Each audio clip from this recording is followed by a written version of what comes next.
1 to 1 ஆன்மீக நேயர்களுக்கு தாரண்யாவின் அன்பு வணக்கங்கள். கடந்த நிகழ்ச்சியில் பூசண நட்சத்திரத்தின் பலன்களை பற்றி பார்த்தோம். இந்த நிகழ்ச்சியில் ஆயிலியம் நட்சத்திரத்தின் பலன்களை பற்றி பார்க்கலாம். ஆயிலியம் நட்சத்திரத்தை பற்றி மூத்த பத்திரிகையாளரும் ஜோதிட ஆய்வாளருமான திரு ராஜேந்திரன் அவர்களிடம் கேட்டு தெரிஞ்சுக்கலாம். வணக்கம் சார். வணக்கம்மா. ஆயிலியம் நட்சத்திரம் சொன்னாலே மாமியாருக்கு ஆகாதுன்னு சொல்கிறாங்களே சார், அது ஏன் இப்படி சொல்கிறாங்க சார்? இப்போது சில பேருக்கு பார்த்தீங்கன்னா சில விஷயங்கள் சொன்னோம்னா டக்குன்னு காதில் கேட்காது. ஏதாவது தவறாக சொன்னோம்னா ரொம்ப தூரத்தில் இருந்தால் கூட காதில் கேட்டுடும்ல. அது மாதிரி இந்த சில விஷயங்கள் பார்த்திங்கன்னா நம்ம என்ன தான் நல்ல விஷயங்களை கூவி 100 விஷயம் சொன்னாலும் புரியாது. ஒரே ஒரு விஷயத்தை தப்பாக சொன்னோம்னா பட்டுன்னு பிடிச்சிக்குவாங்கல்ல. அது மாதிரி எல்லா நட்சத்திரங்களும் எல்லா ராசிகளும் எல்லாத்துக்குமே பார்த்திங்கன்னா எல்லா கிரகங்களுக்கும் 50% பாசிட்டிவ் 50% நெகட்டிவ் உண்டு. அப்போ ஆயில்ய நட்சத்திரம்னு வரும்போது பார்த்திங்கன்னா அது மாமியாருக்கு ஆகாதுங்கிற ஒரு விஷயத்தை மட்டும் தெளிவாக சொல்லுவாங்களே தவிர ஆயில்ய நட்சத்திரத்தோட ஸ்பெஷாலிட்டி என்ன அப்படின்னு பார்க்கணும். இப்போது ஆயில்ய நட்சத்திரம் அப்படின்னு சொன்னாலே நம்ம என்ன சொல்கிறோம்னா அதோட அடையாளமாக ஆதிசேஷனை சொல்கிறோம். ஆதிசேஷனுங்கிறது புராணமாகவும் எடுத்துங்க, எப்படி வேணாலும் எடுத்துக்கோங்க. இந்த பூமியை தாங்கிட்டு இருக்கிற ஒரு கேரக்டர், ஒரு கடவுளாக தானே நம்ம சித்தரிக்கிறோம். அப்போ ஆயில்ய நட்சத்திரம் வந்து ஒரு வீட்டுக்கு மருமகளாக போயிடுச்சுன்னா அந்த வீட்டோட என்டையர் சுமைகளை விரும்பி தாங்கிக்கும். புரியுதா? வாடாத பயிர் எது, வருத்தம் இல்லாத சுமை எது அப்படிங்கிறோம்ல. வருத்தம் இல்லாத சுமை அப்படின்னு பார்த்திங்கன்னா ஒரு தாய் வந்து தன்னுடைய வயிற்றில் குழந்தைய சுமக்கிறாள்ல, அது வந்து 10 மாதம் அந்த குழந்தைய சுமந்து மறுபிறவி எடுக்கிறதுக்கு சம்மந்தானே அவங்களுக்கு பிரசவம் வந்து அதுக்கப்புறம் குழந்தைய பெற்று எடுக்கிறது. ஐயோ இந்த பிரசவம் ஆச்சுன்னா நமக்கு என்ன ஆகுமோ ஏதோ ஆகுமோன்னு பயப்படுவாளா? அப்போ அந்த குழந்தைய சுமக்கும்போது அவள் எவ்வளோ மகிழ்ச்சியோடு சுமக்கிறாள். இதை சாப்பிட முடியாது, அந்த இடத்துக்கு போக முடியாது, கண்ணை முழிக்கக்கூடாது, இவ்வளவு பிரச்சனையை பண்ணி அந்த குழந்தைய அன்போடு சுமக்கிறாள்ல. அது மாதிரி ஆயில்ய நட்சத்திரம் ஆதிசேஷன் பூமியை சுமக்கிற மாதிரி ஒரு குடும்பத்துக்கு போச்சுன்னா அந்த குடும்பத்தோட என்டையர் விஷயத்தையும் சுமந்துக்கும். இது எங்கே பிரச்சனை ஆரம்பிக்குதுன்னா நம்ம ஏற்கனவே கூட கொஞ்சம் லேசாக சொல்லியிருக்கோம். பொதுவாக பார்த்தீங்கன்னா சில பெண்களுக்கு பார்த்தீங்கன்னா அந்த கிச்சன் இருக்குல்ல, இந்த கிச்சனை விட்டுட்டு வெளியில் வர்றதுக்கு மனசு வராது. அந்த கிச்சன் உள்ளார போனால் இந்த சிங்கம் புலியெல்லாம் பார்த்தீங்கன்னா அதுக்கு ஒரு எல்லை வச்சுருக்குங்கள காடில், அது உள்ளார போனால் அது வந்து சண்டைக்கு வருதுல்ல. அது மாதிரி மாமியார்கள் அது வரைக்கும் அந்த பையனோடைய அம்மா வந்து அந்த கிச்சனில் அவங்க தான் டாமினேட் பண்ணிகிட்டு இருப்பாங்க. டாமினேட் பண்ணுறதை விட அது அவங்களோட உரிமைக்குரிய ஒரு ஸ்பெஷல் ஏரியா, அது கேபினெட். அதில் வந்து அத்துமீறி நுழையக்கூடாதுன்னு சொல்கிறோம்ல. இந்த ஆயில்ய நட்சத்திரோட ஸ்பெஷாலிட்டி என்னென்னா மருமகளாகி போனோன்னா முதல் வேலையாக கிச்சனுக்குள்ளார தான் போகும். அது பொதுவாக ஆயில்ய நட்சத்திரம் வந்து பச்சை தண்ணி கொடுத்தா கூட பாயாசத்தை குடிக்கிற மாதிரி ருசியாக இருக்குன்னு சொல்லுவாங்க. அதாவது எப்படின்னா அவங்க என்ன செஞ்சாலும் அவங்களுக்கு சமையல் கலையில் வந்து அவங்க ரொம்ப டாப்பு. சாதாரணமாக செஞ்சால் கூட அவங்க சீக்கிரம் இப்படி போயிட மாட்டாங்க கிச்சனுக்குள்ளார. சின்ன பிள்ளைங்களை வச்சுலாம் நம்ம பார்க்கக்கூடாது. அவங்க கிச்சனுக்குள்ளார போய் சாதாரண விஷயத்தை செஞ்சால் கூட அது அவ்வளோ ருசியாக இருக்கும். அதனால் என்ன பண்ண மாமியாருக்கு அந்த கிச்சன் உள்ளார போனோன்னே ஆகா நம்ம உரிமையை பறிக்க வந்துட்டாடா வந்துட்டாயான்னு வடிவேலு சொல்கிறாள்ல, வந்துட்டாயாங்கிறது அவங்களுக்கு அந்த ரைட்ஸை வந்து ஒரு மாதிரி விட்டு கொடுக்குற மாதிரி ஒரு ஃபீலிங் இருக்கும்ல. அங்கே முதல் கோபம் ஆரம்பிக்கும். அடுத்த கோபம் என்னன்னா நம்ம ஏற்கனவே சொல்லியிருக்கோம், அது பூமியை தாங்கிறது இல்லை, வரவு செலவு கணக்குகளை கையகப்படுத்துறதுங்கிறது, அடுத்தவங்களை அதிகாரம் பண்ணுறது இல்லை. நமக்கு கீழே இந்த ஃபேமிலியில் நம்ம கல்யாணம் பண்ணிட்டு வந்திருக்கோம், நமக்கு கீழே நம்ம வீட்டுக்காருக்கு 2 தம்பி இருக்குது, ஒரு தங்கச்சி இருக்குது. அந்த பிள்ளைங்களை படிக்க வைக்கணும், அதுங்களை கல்யாணம் பண்ணி கொடுக்கணும், மாமியார் மாமனார் கடைசி காலத்தில் கஷ்டப்படக்கூடாது, சொந்த பந்தங்கள் மத்தியில் இந்த குடும்பம் ரொம்ப கௌரவமாக இருக்கும். அப்படிங்கும்போது நீ எவ்வளோ சம்பாதிக்கிற, உனக்கு எவ்வளோ செலவாகுது, மாமியாரையும் கேட்கும், மாமனாரையும் கேட்கும், எல்லாரையும் கேட்கும். இதை கேட்டு அந்த ஒரு ஃபேமிலி எல்லாத்தையும் தன்னுடைய கட்டுப்பாட்டு கொண்டு வந்து நிறுத்தி அந்த ஃபேமிலியை வந்து இம்ப்ரூவ் பண்ணும். ஆனால் இவங்களுக்கு என்னன்னா ஏதோ ரைட்ஸை வந்து அது பறிச்சிக்கிற மாதிரியே ஒரு ஃபீலிங் இருக்கும். இதுதான் ஆயில்ய நட்சத்திரத்துக்கு மாமியாருக்கு ஆகாதுங்கிற கதை. மற்றபடி ஒன்றுமே கிடையாது. ஒன்றை மாதிரி ஒரு மருமவை வந்ததுனால நான் கொஞ்சம் ஃப்ரீயாக இருக்கம்மா, அந்த பக்கத்து வீட்டுக்காரி மாதிரி மருமவை வந்தால் என் கதி என்ன ஆகுதுன்னு சும்மா ஒரு பொய்யை போட்டு விட்டால் போதும், அப்படியா அப்படின்னு நல்லா பார்த்துக்கும். ஆனால் இவங்களுக்கு இந்த ஈகோ கிளாஸ் வந்து அவங்கள உள்ளார விடாதில்ல. அதனால் இப்படி ஒன்று அப்படி பார்த்தா ஆயில்ய நட்சத்திரத்தில் பிறந்த பொண்ணுங்கள்லாம் கல்யாணம் ஆகுமா? ஆயில்ய நட்சத்திரத்தில் பிறந்த பிள்ளைங்களுக்கெல்லாம் கல்யாணம் ஆகுமா? அப்படியெல்லாம் கிடையாது. ஏன் எத்தனை மாமியார் ஆயில்ய நட்சத்திரத்தில் இருக்குது, அது எப்படி வந்து வாழ்ந்ததுன்னு பார்க்கணும்ல. சும்மா ஒரு கணக்குக்கு சொல்கிறது. ஆயில்ய நட்சத்திரங்கிறது நட்சத்திரத்தோட கேரக்டர் அவ்வளோ தான். இதுவே வந்து வாழ்க்கையில் எல்லா பகுதியும் தீர்மானிக்க முடியாது. இப்போ நம்ம சொல்லக்கூடிய இந்த நட்சத்திர பலன்கள் கூட பார்த்திங்கன்னா அது ஒரு கேரக்டர் தான். 100 பேர் இப்படி இருந்தாங்கன்னா 101 ஆளும் இப்படி இருப்பாங்கன்னு சொல்கிறோம்ல, அது மாதிரி ஒரு கேரக்டர் அனலைசேஷன் தான் இது. மேக்ஸிமம் பார்த்திங்கன்னா ஆயில்ய நட்சத்திரத்தில் பிறக்கிறவங்க அத்தனை பேருமே பார்த்திங்கன்னா எல்லாம் சமையலில் ரொம்ப கைதேர்ந்தவங்களாக தான் இருக்காங்க. இதுக்கு என்ன சொல்கிறாங்கன்னா ஆண் பூனை இதோட அடையாளம். இந்த சமையல் கட்டெல்லாம் புந்து சாப்பாடெல்லாம் வேட்டு விடுதில்ல, அந்த சமையல் பொருள்லாம் அடிக்கி காலி பண்ணுதில்ல, இது வந்து ஆண் பூனை. பெண் பூனை வந்து பெரிய அளவுக்கு இந்த சமையல் கட்டு உள்ளார பூந்து வேட்டையாடாது. இப்போ நம்மலாம் பார்த்திங்கன்னா சில வீடுகளில் போய் நம்ம புது ஒரு இடத்துக்கு போகிறோன்னு வச்சுக்கோங்களேன், அங்கே போய் அந்த வீட்டில் அந்த தண்ணி தாகம் எடுத்தால் கூட தண்ணி கொடுங்க அப்படின்னு நம்ம கேட்குறதுக்கு கூச்சமாக ஒரு மாதிரி உட்காந்துருப்போம். ஒரு காஃபி குடித்தா நல்லாயிருக்கும் போல இருக்கும், அந்த காஃபி கேட்குறதா என்னன்னு யோசிச்சுட்டு உட்காந்துருப்போம். ஆனால் இந்த ஆயில்ய நட்சத்திரம் வந்து ஒரு இடத்துல போச்சுன்னு வச்சுக்கோங்களேன், நேராக முதல் வேலையாக கிச்சனில் தான் போகிறோம். இது என்ன உப்பு இந்த பக்கம் வச்சுருக்கீங்க, இது என்ன கிச்சன்லாம் ஒரே டஸ்ட்டாக இருக்குது, இந்த பருப்பெல்லாம் எடுத்து இந்த பக்கம் இங்கே நீட்டாக பண்ணிவிட்டு அது பாட்டுக்கு உட்காந்து 2 தோசையை போட்டு சாப்பிட்டுட்டு அது 2 தோசையை போட்டு இருக்கிறவங்களுக்கு கொடுத்துட்டு அது பாட்டு கூச்சம் இல்லாமல் வரும். இப்போ அந்த காலத்துலலாம் பார்த்திங்கன்னா இப்போ தானே கேட்ரிங்லாம் வந்துருச்சு. கல்யாணம்லாம் நடக்கும்போது பார்த்திங்கன்னா கல்யாணத்துக்கு சமையல்காரங்களை தனியாக ஃபிக்ஸ் பண்ணுவாங்க. இப்போ தான் மண்டபங்கள்லாம் அதிகமாகிடுச்சு. இப்போ அவங்களுக்குன்னு தனியாக சமையல்லாம் ஒதுக்கி வச்சு அவங்கெல்லாம் பண்ணுவாங்கல்ல. இந்த சமையலில் போய் இதையெல்லாம் சூப்பர்வைஸ் பண்ணுறவங்கலாம் பார்த்திங்கன்னா ஆயில்ய நட்சத்திரக்காரங்கள் அதிகமாக இருப்பாங்க. சமையல் கலையில் ரொம்ப கெட்டிக்காரங்களும் ஆயில்ய நட்சத்திரக்காரங்க தான். அப்புறம் இன்னொரு பக்கம் இந்த ஆயில்ய நட்சத்திரத்தை பற்றி பார்க்கும்போது பார்த்திங்கன்னா இவங்க வந்து எப்போதுமே ஒரு டீம் லீடர் மாதிரியே இருப்பாங்க. அந்த கேங் லீடர் அப்படின்னு சொல்கிறோம்ல, டீம் கேப்டன், நிறைய பேருக்கு வந்து அந்த கேரக்டர் இயல்பாகவே இருக்கும். எப்படின்னா இவங்க வந்து ரொம்ப சுறுசுறுப்பாகவும் துருதுருன்னு இருப்பாங்க இல்லையா, அதனால் எல்லாருக்குமே பிடிக்கும். சில பேருக்கு வந்து இப்போ குழந்தைகள்னாலே வாழ்த்தனம் பண்ணுற பிள்ளைங்க தான் நல்ல பிள்ளைங்க. சும்மா அப்படியே உட்காந்து ஓரத்தில் தத்தி மாதிரி உட்காந்தா இப்படி பிடிக்கும். இந்த குழந்தை ரொம்ப சைலண்ட்டாக உட்காந்துருக்கு அதனால் நல்ல பிள்ளை, இது எல்லாத்தையும் போட்டு உடைக்குது, இதனால் இது வந்து நல்ல பிள்ளை அப்படிலாம் சொல்லக்கூடாது. குழந்தைகள் இருந்தாலே வீட்டில் உள்ள பொருள்களை போட்டு உடைச்சாதான் அந்த நல்ல குடும்பம் நல்ல பிள்ளைன்னு அர்த்தம். தத்தி மாதிரி உட்காந்துருக்கக்கூடாது இல்லை. ஆயில்ய வந்து சுட்டிக்கான பிள்ளை. அதனால் அதை வந்து அப்ரிசியேட் தான் பண்ணணும். ரெண்டாவது, ஏற்கனவே சொல்லியிருக்கோம் இல்லையா, பாம்புன்னு சொல்லியிருக்கோம் இல்லையா, சாதா பாம்பை கண்டாலே நம்ம பயப்படுறோம். ஆதிசேஷனை கண்டால் நம்ம எந்த அளவுக்கு பயந்தாகணும். கோபம் வரும் பாருங்கள், ஆயில்ய நட்சத்திரம் பிறந்தவங்களுக்கு அப்படியே சுள்ளுன்னு பாம்பு சீர்ற மாதிரி சீரும். ஒன்றுமே நிற்க முடியாது. அதுக்கப்புறம் அவங்களே ஆஃப் ஆகிடுவாங்க, அவங்களே வந்து அப்படியே குழைவாங்க. அதாவது ரெண்டுமே இருக்கும். அது ஒன்றுமே பண்ண முடியாது அதுக்கிட்ட. அப்புறம் வந்து இந்த போராட்ட குணம் வந்து ரொம்ப அதிகமாக இருக்கும் அவங்களுக்கு. அதாவது என்ன போராட்ட குணம்ங்கிறது அரசியல் தலைவர்கள்ட்டையும் நிறைய பேர்கிட்ட பார்க்கலாம். அடுத்தது குடும்பம் வந்து ரொம்ப மோசமான கண்டிஷனில் இருந்தால் கூட அந்த குடும்பத்தை வந்து கொஞ்சம் ஸ்டெப் பை ஸ்டெப்பாக போராடி உயர்த்தி மேலே கொண்டு வராங்கல்ல. இது ஆண்களுக்கும் உண்டு பெண்களுக்கும் உண்டு ஆயில்ய நட்சத்திரத்துக்கு. இந்த ஆயில்ய நட்சத்திரத்தை யாரோட கம்பேர் பண்ணுவாங்கன்னா, லட்சுமணன், ராமாயணத்தில் ராமனுக்கு காவலுக்கு வர்றாருல லட்சுமணன், அவன் தான் பெரிய மாவீரன், கோபக்காரன் அவன். ராமர் வந்து கொஞ்சம் சாந்தமூர்த்தி, அவர் மாவீரனாக இருந்தால் கூட கொஞ்சம் சாந்தம். ஆனால் இந்த லட்சுமணனுக்கு வந்து கோபம் அதிகம்.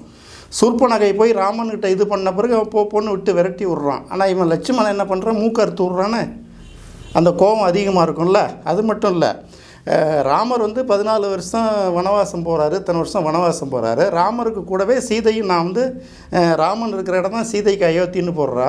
அப்போது அண்ணன் வந்து தனியாக கஷ்டப்படக்கூடாதுல்ல. அண்ணனுக்கு ராகும் போகலுமா அத்தனை வருஷம் காவல் காக்கிறதுக்கு அவன் கூடவே இருக்கிறது லட்சுமணன் தானே. 14 வருஷம் இந்த வனவாசம் இருந்துவிட்டு அப்போ அவன் பொண்டாட்டி ஊர்மிளை வந்து அவனை பார்க்காம எவ்வளோ கணவனை விட்டு தானே 14 வருஷம் தனியாக இருந்திருப்பா. திரும்ப அங்கே போய் திரும்ப அரண்மனைக்கு போய் நாட்டில் போய் சேர்ந்த பிறகு 14 வருஷம் அண்ணனை வந்து நான் வந்து கூடவே இருந்து காவல் காத்துட்டேன், அந்த 14 வருஷம் தூங்காமல் இருந்ததுனால உன் மடியில் ஒரு 14 வருஷம் தூங்குறோன்னு சொன்னாலாம். அப்போ எந்த அளவுக்கு தியாகம், வீரமும் இருக்கும் தியாகமும் இருக்கும். இவன் வந்து நல்ல விஷயங்களுக்கு இதை பயன்படுத்திக்கணும். அரசியல்லே பார்த்திங்கன்னா மக்கள் மன்றத்தில் ஓட்டு போட்டு தேர்ந்தெடுத்தாலும் சரி தேர்ந்தெடுக்காட்டியும் சரி, ஒரு பிரச்சனைகளுக்காக அதனால் என்ன பலன் கிடைக்குது பலன் கிடைக்கலன்னு நிறைய பேர் போராடுறாங்கல்ல. இவங்க வந்து ஆயில்ய நட்சத்திரக்காரர்களை நீங்கள் நிறைய பேர் பார்க்கலாம். நம்ம பேர்கிட்ட குறிப்பிட்டு சொல்லக்கூடாது, ஏன்னா நம்ம வந்து ஜோதிட நிகழ்ச்சிங்கிறதுனால நிறைய பேர் இப்படி இருப்பாங்க. நிறைய அது மாதிரி கேப்டன்கள், அதாவது என்ன ஆதாயம் கருதாமல் அப்படி இறங்குறாங்கல்ல, அது இந்த ஒரு அறச்சீற்றம், ஒரு கோபம் வரும் அவங்களுக்கு, அதே இறங்கிடுவாங்க அந்த பிரச்சனை. இப்படி தான் அவங்க பொது வாழ்க்கைக்கு போயிடுவாங்க.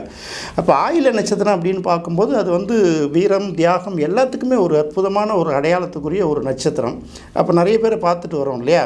அப்போ இப்படி பார்த்துட்டு வரும்போது இந்த ஆயில்ய நட்சத்திரத்தோட சிறப்பு குணங்கள் எல்லாம் பார்க்கணும். என்ன பண்ணுறது, நமக்கு கஷ்டமாக தான் இருக்கும். ஒரு வீட்டில் ஒரு ஆயில்ய நட்சத்திரம் இருந்ததுன்னா அது கோவப்படுதுன்னா மற்ற எல்லாம் ஆஃப் பண்ணி ஆகணும், பேச முடியாது பதிலுக்கு, ஏன்னா அதுக்கு முன்னாடி நிற்க முடியாது.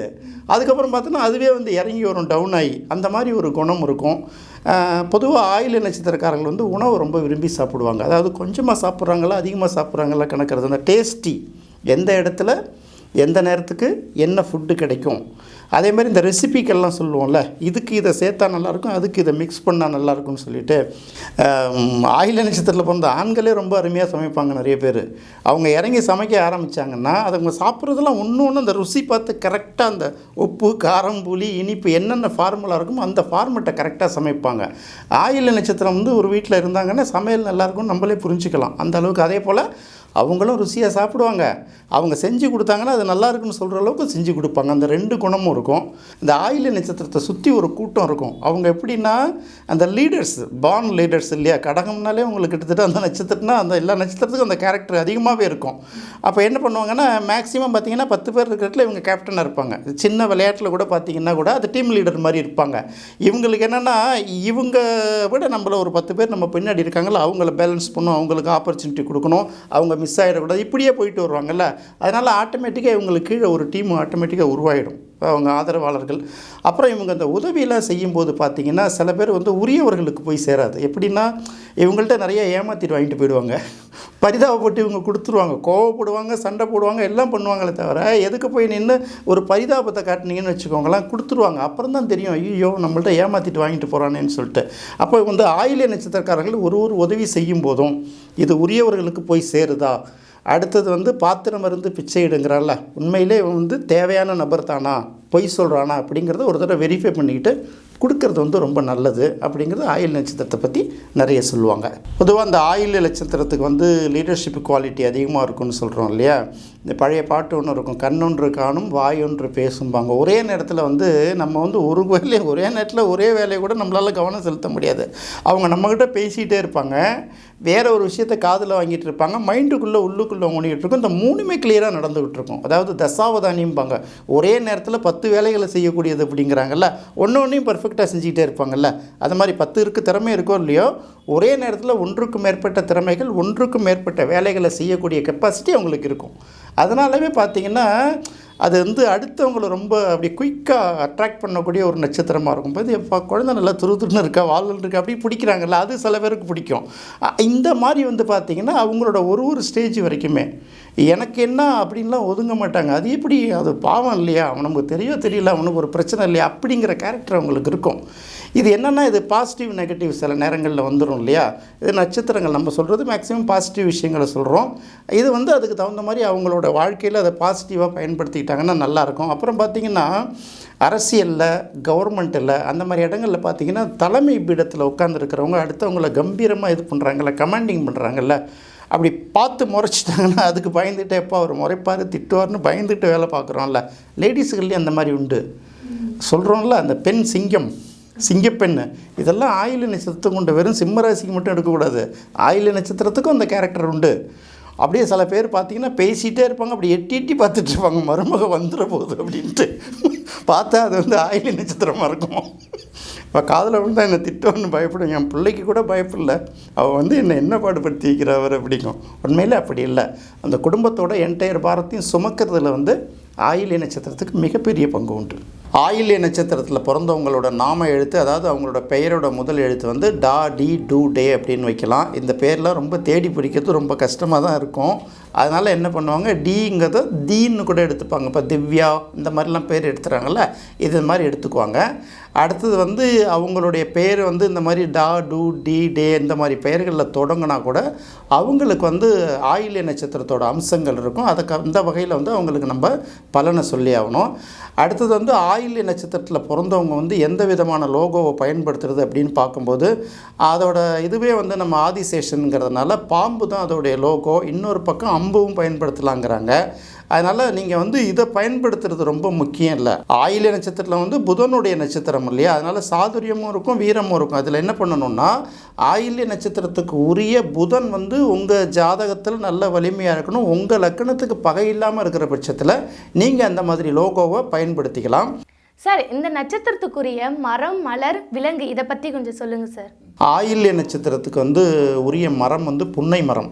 ஆயில்ய நட்சத்திரத்துக்கு உரிய விலங்கு வந்து நம்ம ஏற்கனவே பார்த்தோம்ல, சமையல் கட்ட வேலையாடக்கூடிய ஆண் பூனை. பறவைன்னு பார்க்கும்போது கிச்சிலி பறவைன்னா என்ன பறவைன்னு எனக்கு தெரியல. அதனால் பொதுவாக பூனைகளுக்கு இந்த மாதிரி கிச்சிலி பறவைக்கு புன்னை மரத்துக்கு இதெல்லாம் தொல்லை பண்ணக்கூடாது. பிறந்த நட்சத்திரம் அன்றைக்கி அதுக்கு போய் நீங்கள் தண்ணி ஊற்றலாம், கொள்ளலாம். மலர் அப்படின்னு பார்க்கும்போது புதனுக்குரிய வெண்காந்தல் மலர் தான் ஆயில்ய நட்சத்திரத்துக்கு உகந்த மலராக கருதப்படுது. அதனால் அதை வந்து நீங்கள் மனசில் வச்சுக்கலாம். இதோட வந்து அதிதேவதை அப்படின்னு பார்க்கும்போது ஆதிசேஷன், அது நம்ம ஏற்கனவே சொல்லிட்டோம். ஆதிசேஷன் தானே இந்த பூமியை தாங்குறவர். ஆதிசேஷனோட மறு அவதாரம் தானே லக்ஷ்மணன் சொல்கிறோம்.